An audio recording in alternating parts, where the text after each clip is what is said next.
Welcome into the recap of the Cubs' blowout loss to the Brewers tonight at American Family Field in Milwaukee. I'm David Kaplan.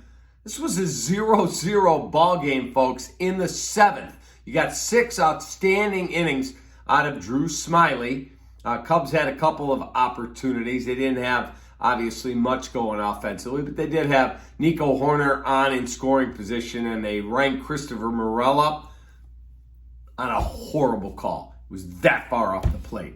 I mean, I'm not one for robot umpires, but that was a horseshit call.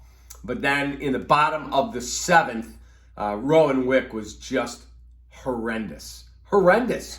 Every time this dude has 3 or 4 really good outings, you think, maybe they found something here. And then he goes right back to horrendous performances. Gave up 4 runs tonight and hung a curveball that got smacked by Yelich for a 3-run home run. It was a 1-0 game.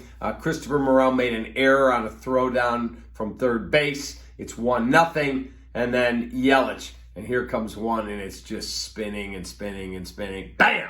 There it goes.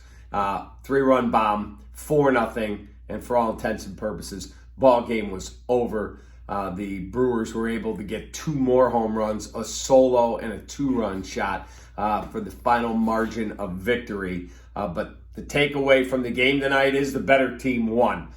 Drew Smyly, as I said, was excellent. Did a really, really nice job giving you 6 shutout innings.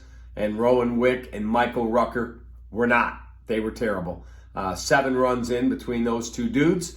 And that's the end of the ball game right there. Seiya Suzuki had a couple of hits tonight. He is continuing to show you why the Cubs paid him what they paid him. Since he come back from that finger injury, he's been a very, very solid player. Here's a stat for you that I saw today, too. If you go back the last 2 months, what pitcher in Major League Baseball has the best ERA? A lot of people will go, Justin Verlander, Dylan Cease. Those are really good guesses. Really good. McClanahan, the dude with Tampa. Really good guesses. The correct answer would be Justin Steele. Justin Steele has an ERA in the 142 range. Justin Steele has been magnificent.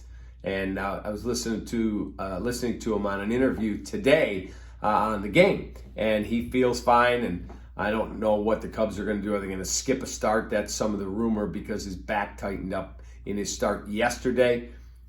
Look, this guy is locked into your rotation, and maybe he has a chance to be better than we all thought. I always said, there's a nice number 3 in your rotation.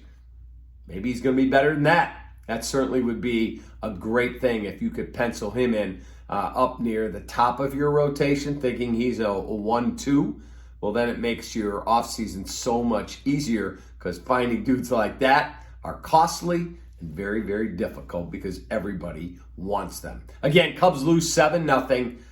Not a great night, obviously, for the offense. They got nothing going. But the takeaway is you may have found a really good pitcher in last night's starter in Steele. Drew Smyly was excellent tonight. And Seiya looked good. The rest of it, not tonight. Take that.